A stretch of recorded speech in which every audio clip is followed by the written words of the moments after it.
Guys,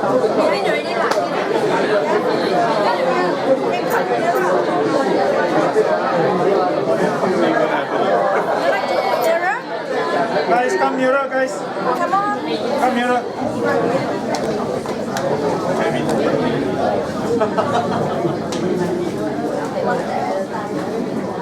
Alright, we're going to start now. Welcome everyone to our very first town hall meeting. A round of applause.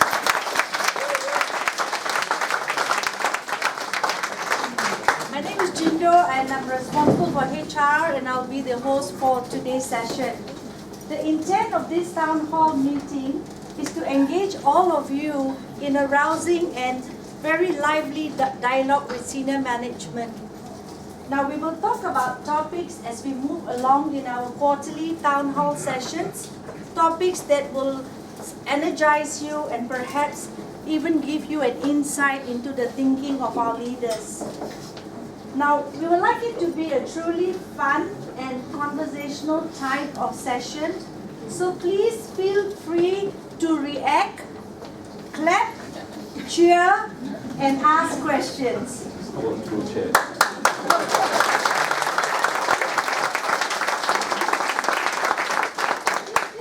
will also provide you with an opportunity to mingle amongst managers, your peers, your colleagues, and everyone here. So make the best use of this opportunity.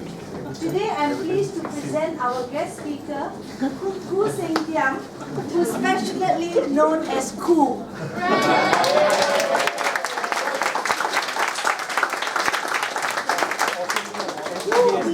I will be talking about his experiences that shaped him to the man he is today. Humble and rich in thoughts. In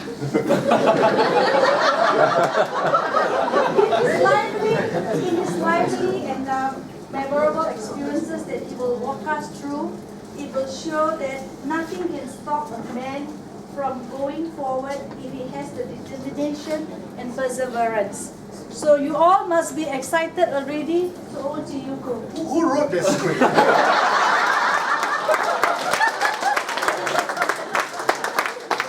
Good afternoon, everyone. Good afternoon. What is the energy level? Is it here or here? A or B? B.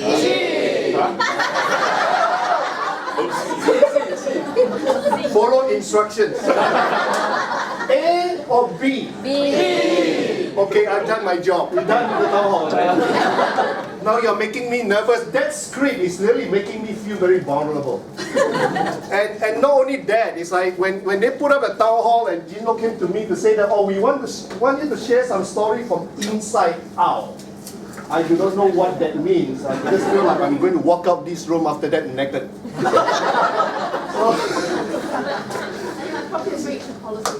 What? Okay. Good thing I got the legal and I got the HR here. Amy, where's Amy? You're going to protect me here, man. So now I thought that is a nice touch. By the way, HR coined these town hall meetings. Of all the objectives that they mentioned about it is technically they also know that the MD got no job to do. So they want me to do more work and now they tape it. They want to show it to John Ellison that Khoo is actually working. Yeah. So I think that is what it is anyway. So I thought that I'm going to spend some time really nothing much to talk about.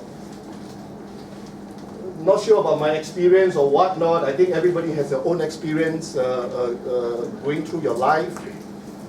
But I thought I want to allude to the presentations that Derek did for the ministers just on Tuesday. It was quite profound. It was quite beautifully crafted in the sense that to define who we are at FedEx. And every time when you talk to people and talking to your friends about who is FedEx, what do you think that people get away? What do we do? What do we do? Okay, the energy level is... I think I failed to do the job. You know, when you talk about FedEx, what do typically people think that we do? We deliver parcel, right? So, but the thing is that what we do is deliver parcel. Why are we doing what we do is a very important question, right? And the whole thing that we walk through with the ministers is really something inside out. That a lot of things that sometimes we never think through carefully about the deep sense, purpose, and the culture that we have in these organizations. And when we begin to understand the underlining that exactly what we are doing, who we are at FedEx, and why we do what we do, I think that's probably is going to anchor around some passions in you of our job is go beyond just any normal transportations and the logistics company. And when you read through FedEx history and things and why we do certain things is that our missions and our purpose is really at the end of the day, truly what we believe as organizations is that we will be making this world a better place. And why are we talking about that the world is going to be a better place? Because we technically connecting the world with the 99% of the global GDP, and that enable a lot of businesses to prosper and to connect their commerce around the globe. How we do it is just basically is our network that helping them to connect the world, and the people like you guys that making every day of the life of these businesses easier by providing the solutions. And what we do technically just that we are just another transportation company. So that deep sense of where we are, who we are, and connecting the world, and by making this world a much prosperous for the businesses so that they can create jobs and make this a better place is what is really makes sense. And it is also, while this is very large and people may thinking, oh, this sounds cliche and I cannot connect to it and things like that. And sometimes for us, is coming to work, it's like, I really do not know. It's like, I have a deep thought, truly. And the job being in FedEx is just a job for me. I thought we were about to dance, Richard.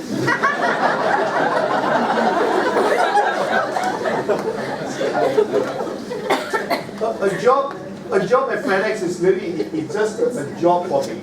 It's like, as I begin to come to work every day, it's like, what is the purpose that I'm here day in, day out?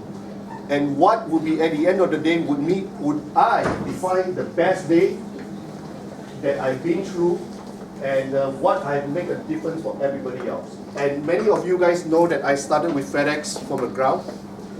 And being a rent agent, I knew that being the first job, and I always share that the difference of the way, the thought process that we had, is that sometimes, who is any rent agent here, right? No? Anyone? Yeah, Eric Chang, ex-rent. For example, when you look at a job, when I look at a job as a rent agent in the past, a lot of people will be looking at a job as a task. You know, it's like I come to work, I load up packages into the containers, and I get it on the plane, and I'm making sure that the plane departs on time. I know that that is a task. But if I were to live my life just to be looking at it on a daily basis that this is a task, how do you think that we will feel after 6 months into the job, a year into the job, and worse still, we got the people that stayed in the job for 10 years and doing the same thing every day for the last 10 years, how would that feel? That what is the meaning of the job for them? But the deep sense of that as a rent agent, I know one thing. While I need to complete my task really well, I know that if I don't do my job well, we will be causing the flight to delay, and it will be missing a lot of connections for the customer packages.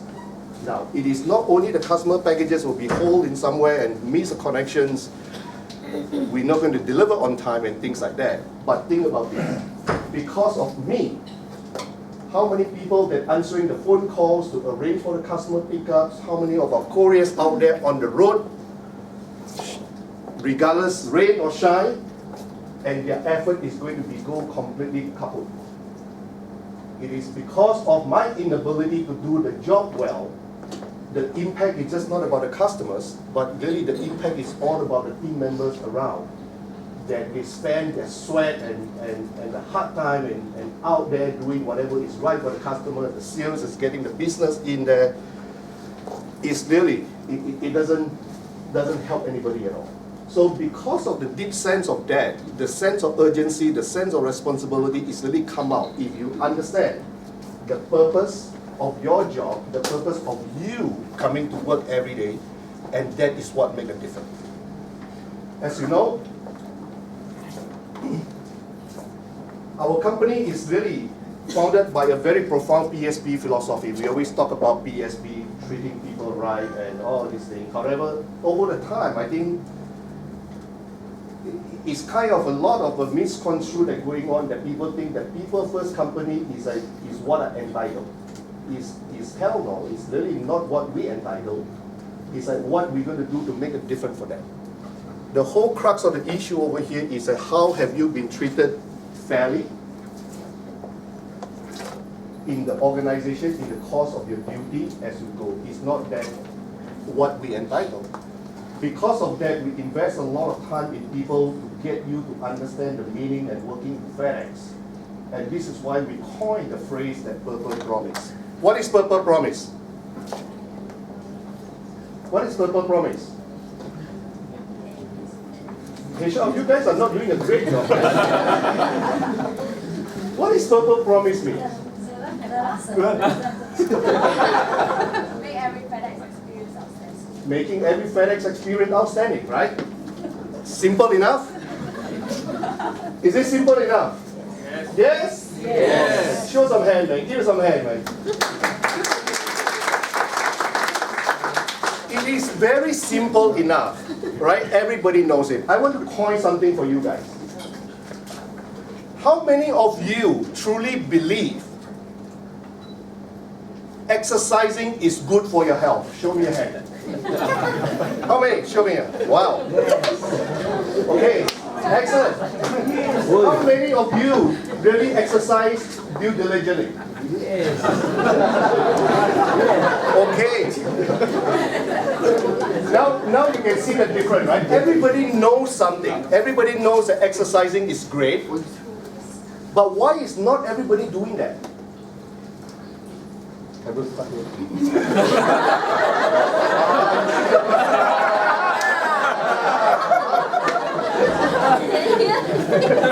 don't know what he's talking about. The fact of the matter is this. It's just like Purple Promise, I want to make every FedEx experience outstanding. It sounds simple enough. Why is not everybody doing it? And this is where I think about the inner drive is very, very important. By the way, how many of you guys think smoking is bad? And how many of you continue to smoke?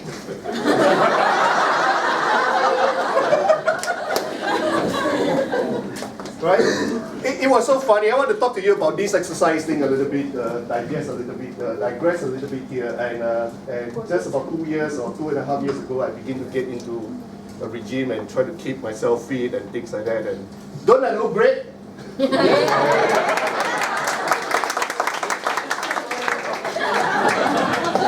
So I've been on to exercise, running, swimming, whatever you think of, I can do it. And by the way, I do rollerblading every Sunday, and a lot of people got shocked with that. Amy was with me at one time, and learning about it. I don't know where were you now. And then Grace came, Grace Chong, our ex-MDs of sales, and said, "Oh, you're looking great." He's like, "What do you do?" I say, "I've been exercising. I'm trying to keep myself great." He said, "Wow, that is very healthy." He said, "But why you continue to smoke?"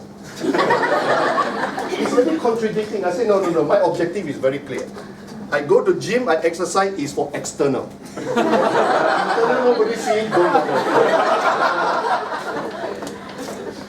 So, back to the point, it's like, unless you got the inner drive, that you are really passionate, that you want to do something, you know what, I can talk to you until the cow come home, that making sure that you look after the customers. If you don't have a passion, and if you don't have that inner drive, nothing matters. If you continue to take on the job as a job, that I'm just here to earn the salary, it's just my job, and clocking the 8 hours, go back home, no matter what training, what not, and whatever you need, give you more money, give you the house even, you're not going to make a difference. The fact of the matter is that to me, I truly believe it's all inner drive. Inner drive is one thing. What exactly is your purpose in life? When you come to work every day, what are you trying to do to make a difference? For yourself, most importantly, and for the people around you, and ultimately creating the impact to the people you serve. if you don't feel good about yourself, how would you be expecting making other people feel good? So, and the little secrets for me as well, and a lot of people find it always very funny, and as I share it with the operators and those people that work around me for a long time, for every special occasion, I will get myself a gift and I'll wrap it nicely, and I will thank myself and I'll rip it off. Right? But by the way, this shirt I'm wearing is come out from my AIC bonus. You know, and the thing is, I want to make sure that I got to be deeply appreciate myself before I can start appreciating anything else.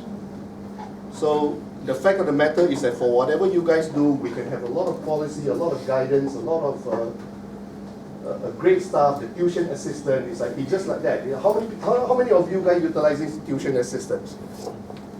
1, 2, 3. Do you guys know that it's $2,500 US a year that you can use it? And why is nobody using it?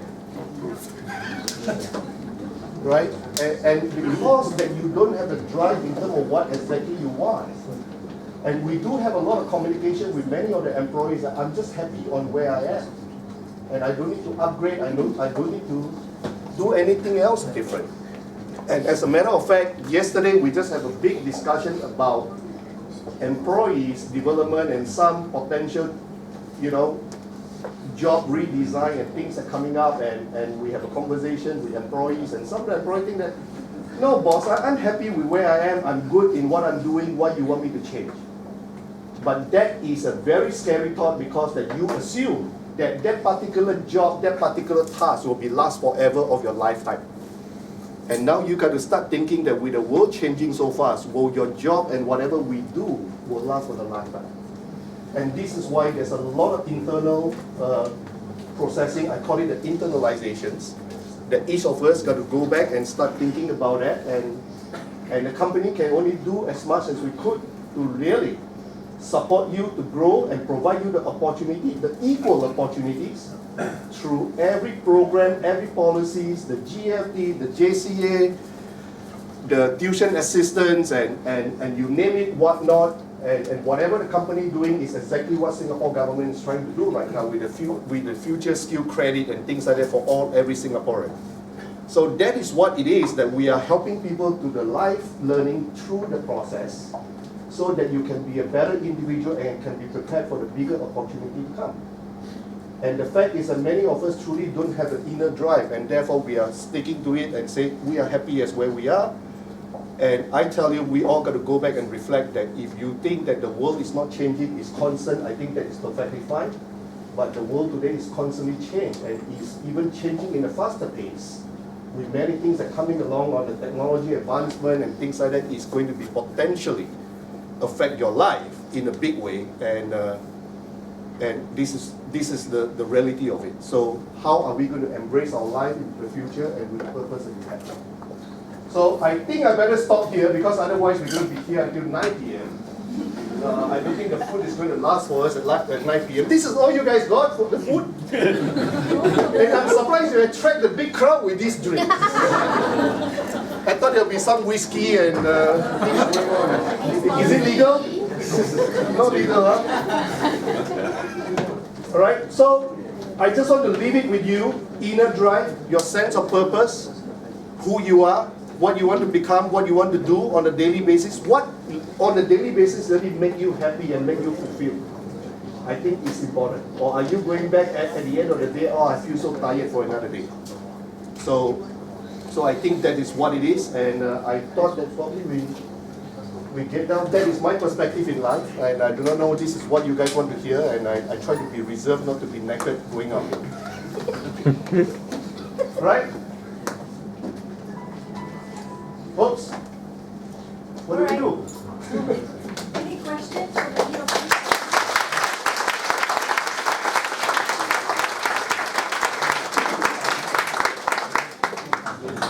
Any questions from any of you? I have also a question. Yes. I just want to say about the TA. Actually, that one should be looked into it more deeply, because I'm from IT, and IT there's a lot of IT courses, but it's not in the approved list. I can't take them. and I can't take language courses as well. So I have a degree, I have a master's, so the next thing is PhD. So, I don't have much choice to use a TA. Oh, you already got master, you don't need TA, man. Come on! Don't take all! But love it. Great job. What I'm saying is, you should look into it more deeply and should allow IT people to take IT courses. Yeah. In fact, the last time I asked was I wanted to take a project management course, and even though it comes with exam and all that, it's not in the approved list, and I have to use my own money and take it. Yeah. Yeah, I know that there's always a lot of controversial every time that they put up policies on the table and they try to deal with it, and truly there's no one size fits all. And I remember that the good old days is really we have no limits at all. And then the people will sign up to be a florist.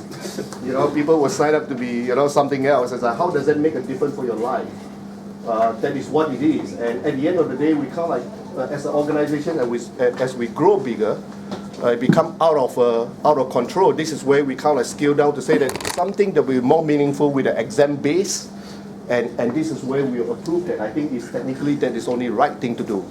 So anything that you guys take, I don't have an answer for you on that, apart from slow down, let others have it. But continue to progress with your life. I think you're doing great, right? And it is that as we go along, we'll continue. Again, lifelong journey, educations, and all these things will be continue to evolve. And maybe up to the point that we're going to have Amy and the HR group and with John Allison out there to start reviewing is it still relevant?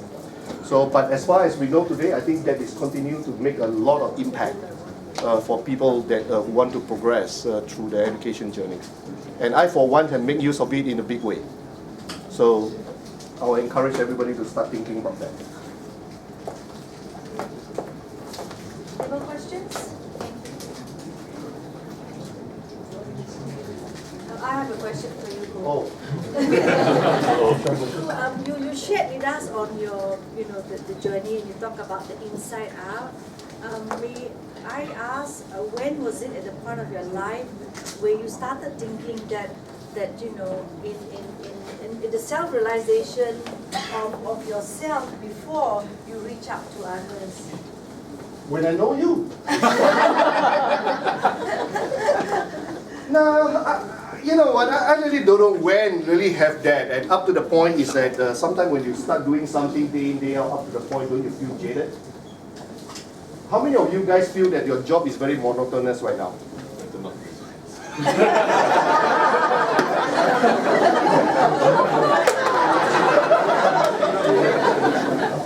How many of you really feel that my job is like, oh, I'm dragging my foot to come to work?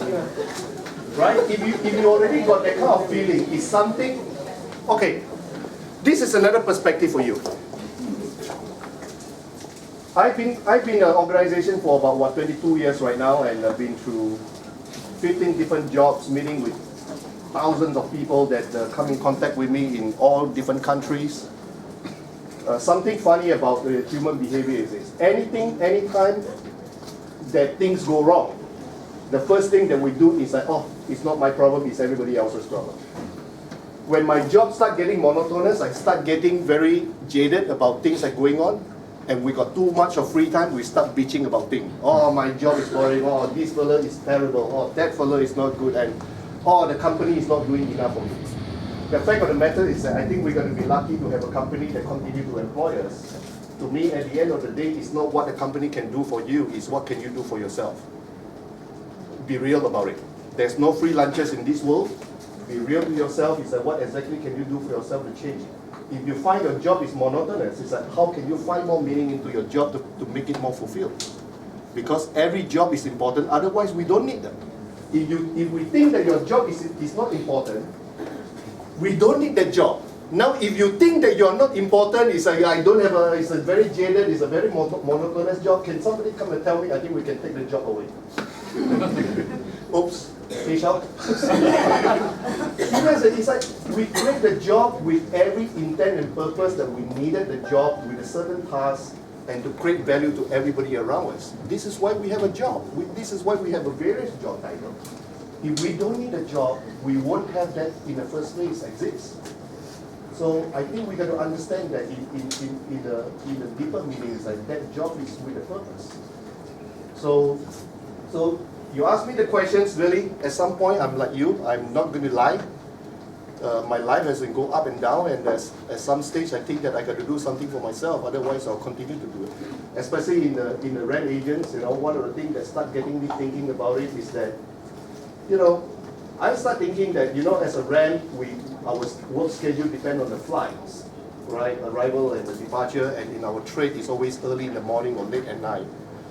And up to the point I start asking myself is that if this is a night shift and the shift work and the rotations about all these things, weekend working is something that I want to do. So the purpose in my life is that I'm not going to do that. If I'm not going to do that, what do I do? But it's a great company. The only thing is that is either I move out or move up somewhere in the organizations that can suit my needs and can fulfill my life. And this is where it started to get on, I got to pursue my education, I got to do things differently. It's all about change start with me. It's not about company. It's always start with me. I think we are very fortunate to have a company with a great structure to help you to grow in any way you want. By the way, I want to talk about this thing in a sense that, I always say that our life is bigger than job. And our life is even bigger than a company. So I know that sometimes it sounds very controversial. It's like I'm the director of FedEx, I should be talking great about FedEx. Yes, I do want to say that FedEx has been brilliant, has been great, has been done a lot of great things for many of us, me included. But if your life, you think that you can pursue something outside with a greater perspective, greater possibilities, you know what? I wish you luck, and we always will give you a blessing. And it is because of the great training and the great grooming, the great possibility that we created for who you are, that you are able to take on a bigger role. I think I take pride to see anybody go out and progress in life. So I think that this is something you got to remember. Okay? Enku, how did you manage to blend in? You were working and you had a family and you had to do your education, you had to continue education. How did you manage to manage it all? Oh, pay somebody to take the exam.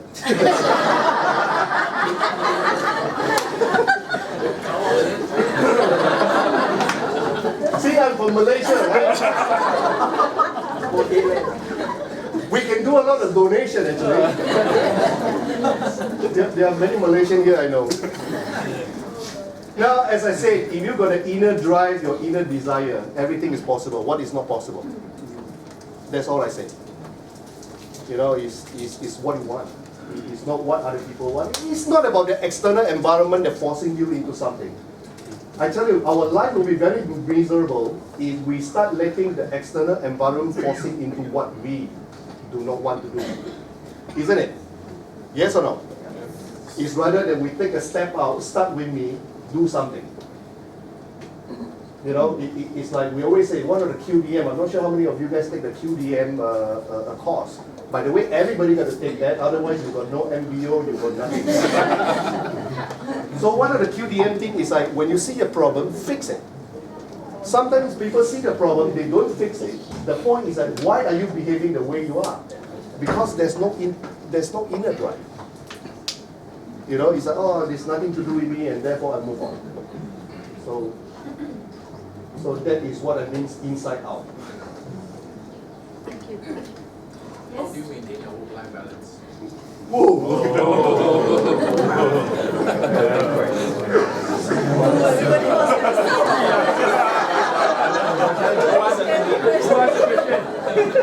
I'm just thinking whether I should respond in the engineer mathematical fashions. Probably let me attempt to do that, right? One day, 24 hours. How long you sleep? 8 hours. You left 16 hours. How long you work? 8 hours, right? And you got 8 hours at home, right? So the thing is, a life pretty balanced. Okay, if you think your daily life is not balanced, and let me paint the thing to you. It's like, one day 24 hours, 1 week got how many hours?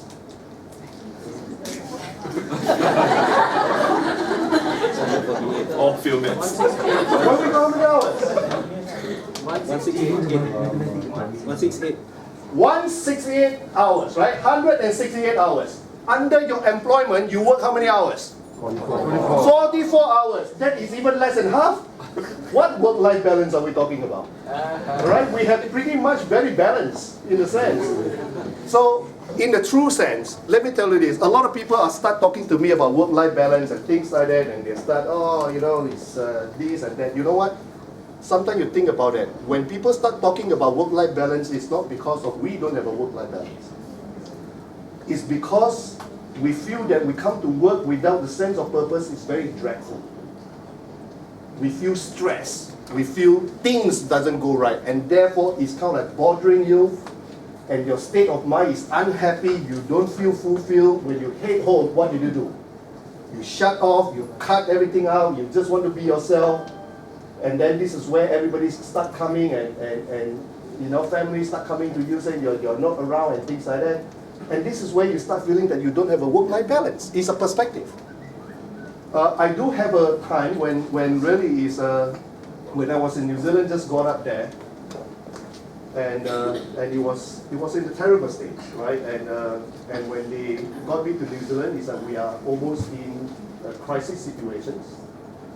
Our clearance is not doing well. Our service has gone downhill, and above and beyond, we got almost like 260 charges waiting to be filed against FedEx by the New Zealand customs. Right? It was dreadful. It was day in, day out. It's with the authority that go through, that working with our council, and what are we going to do, how are we going to fix it, and things like that. You know, it's a juggle. And my daughter then, the eldest one, Karen, was probably about 7-year-old, I think. Right? And after a while, and got them there, and for a prolonged period of time, and I was home and late home and things like that, and a 7-year-old girl and will come to me and say that, Dad, you are around but you are not present.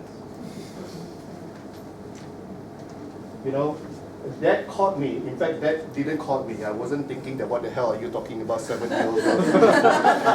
I'm around, what do you mean I'm not present? Right? And it is not because of your physical body, it's there at home, and it's all about how you pay attention to things that are going around. So work-life balance. When you talk about work-life balance, if you're happy about your work, if you've got a great, you guys in the ITD, I think must be a lot of fun when you've got the big projects coming in, right? Oh, Gary, you were in Philippines. It's like you never sleep, right? It's like the bold projects are going on. How do you feel? Do you feel that there's a need for work-life balance? Right? You just feel the need for more beer anyway. It's like when you got to excite this hub, when we begin to plan for this hub, when we first moved in for the prolonged period of time, everybody worked 18 hours. But everybody go home and come in next day with a passion, is pumped, and I want to do more. Why? Because we feel that the day is fulfilled. Right? We get something going, we get something great is going. It's like people want to do more. Some people don't even want to go home. Just like you're sleeping in the office. You know, so I think it's a perspective. So I hope that addresses the point. It's like no matter how you look at it, it's like mathematically, you truly have a lot of work-life balance. And from a perspective point of view, I think is what you do. Only that when you don't enjoy what you are doing, this is where you start thinking that you need a work-life balance. Right? And that's a fact of life. Right? How can we tell you about how much time you're going to spend with the family and things like that? Again, spending with the family is not about the frequency, the duration. I think it's all about the quality. So that's my view. Whether it's right or wrong, I'll leave it to you to think about it. Thank you. Any more questions for Koo? On this side? Anyone at the back? I think they want a drink. Okay, no questions. Thank you very much. This side, any more? Charles? I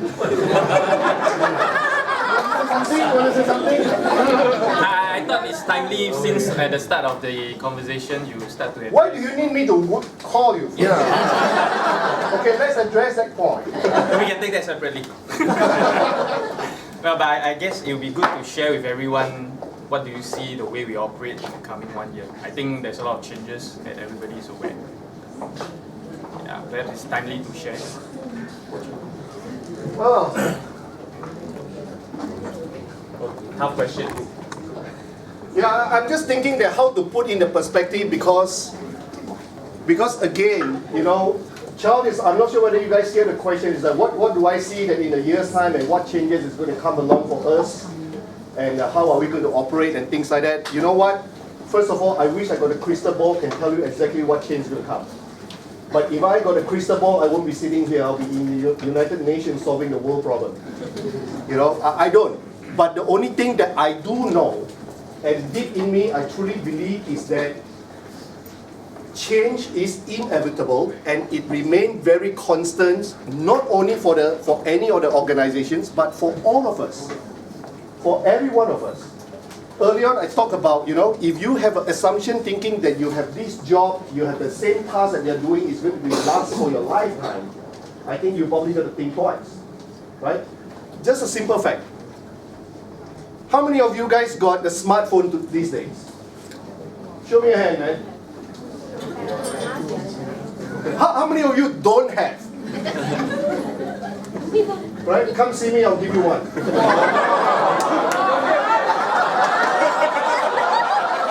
Later, I'll give you a blank check. Okay? For all of you have a mobile smartphone, how many of you really can live without? Those put up their hand, you know that they are really old, right? Where's Sata? My point to you is this. The world is evolving, the world is changing. Today, when we step out the house, we can't even live without a mobile phone. You get to hear shape the way we behave. New world. New world is coming in a big way. Alright? Don't think for the moment that with the technology advancement, we will be taking for granted that everything that we do is going to stay constant for life. Right? And in fact, yesterday, I just got a couple of WhatsApp about, it was interesting, Nokia. Do we still remember Nokia? Nokia phone. Nokia bought over by Microsoft. And on the final day of the closing off, the CEO and the senior executive was there doing the press conference. And in the press conference, they really say that they acknowledge that actually, you know what, we never done anything wrong. We do not know why we got bought out, and we do not know why we failed. But true enough, they have not done anything wrong. But the only thing is that they have not anticipated what the world had come their way, and they've changed the landscape in terms of the mobile devices need to be for the future. They miscalculated that completely, right? Look at all the films company, right? The camera films company. It's like they never see that the digital camera, in fact, the first is the Polaroid is coming. They don't see that. That's why they fail. Every organization is got to embrace. As the organization embrace, I think we got to embrace. There will be more changes coming in. Honestly, I want to state out very clearly that even my job is not guaranteed for lifetime. You must understand that. It's not because the company is going to go different direction. In fact, we are doing really well, by the way, as a company. But as we progress, our job is not guaranteed. The only thing that can guarantee for your job is that you continue to upskill yourself. You continue to embrace, you continue to know what's coming. So it is very important. It's a new world that we are operating. In fact, I'm just sharing with the sales in the AGM, right? It's a new world. Today, think about this. We got the largest taxi company owning zero taxi. Who are they? Uber. Wow, Uber, and then you got Grab Taxi, all these people coming up. We got the largest media company that own no journalists. Facebook. Facebook. Who are the journalists right now? You guys, right? The latest one, we got the largest hotel operator own no hotel at all. Airbnb. You think about that. And you got the largest retail company, own no retail, and don't have a retail staff. Who they are? Amazon, Alibaba, tons of them. If the retail staff continue to think that my job is a last for a lifetime, what do you think that might happen to them right now? They are completely out of job because we don't need that. So I think that perspective, you know the world is coming your way. Again, I talk about inner self-drive. If you don't have that, you let the environment force you. This is where you are. All of a sudden, that one day you get up in the morning, you think that I'm out of job. And then it's not because of the company is ill-treating us or whatnot, but it's because of we ourselves is not prepared. So I think everybody should embrace that mentality. It's your life and you're going to do it for yourself. Okay. Thank you, Pooh.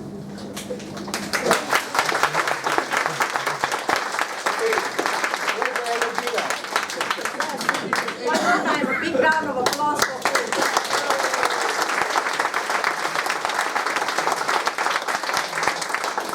No token?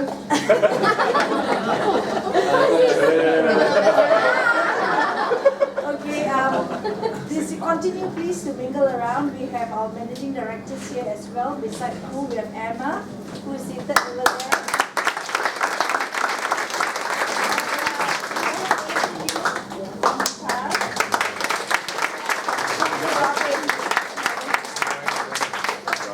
And Brian. Oh, Brian.